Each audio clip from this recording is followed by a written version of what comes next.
All right, ladies and gentlemen, so I just wanted to give you a good update on how the intake manifold is looking approximately. Oh, there's a rooster. Never mind, huh? 18,000 miles after it was first replaced. Car has about 89,000 on it. At 70,000 is when I did the big remod on it, where I changed out the turbo and changed out the intake manifold. As we can see on the intake runners here for the plenums, I think that's what you call them, the plenum. And well, that's how they look. They look like they have not exactly clean. That's that Houston air getting in there. But this is the big one right here. This is the positive crankcase ventilation port. As you can see, is all types of nasty in there. So I have got to clean that up. So what I'm gonna do is clean it, and then I'm going to port the intake, these flanges right here. And I'm gonna make this smooth so the air can flow and not have these flanges here. All right, let's see how it works out.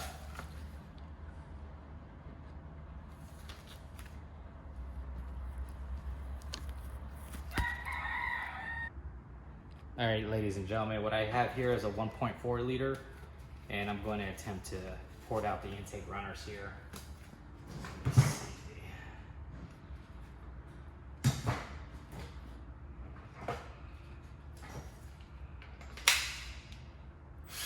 So let me just show you what I'm going to be doing real quick. So what I did is I'm in the process of installing the fix kit that is off of cruzekits.com. Now I had to do a real world install, not the install where the car is sitting nice and pretty.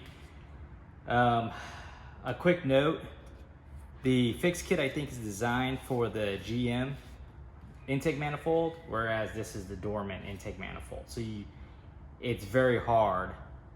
One is that the intake plug or the check valve was still in place, so I wasn't able to all the way, I had to take it off and knock it out. But then the second thing is that I had to clean it up inside, and even if the check valve wasn't there, it's recessed into it. So if I had a screwdriver to where I could stick it in and then put it into the port, it wouldn't fit. So if you have the aftermarket dormant intake, more than likely you're gonna have to take it off to install the fix kit. What I'm going to do right now is I am going to take my cutter, and on these flanges right here, I'm going to go ahead and just mill them out so that I have a nice smooth intake runner. Now, supposedly GM does put these in from the factory because from what I've heard, it tumbles the air, and that's supposed to help with the fuel economy and the low RPM, low speed range. But I just want to see what happens if we drill into it. So that's what I'm going to do.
All right, guys, this is before, this is after.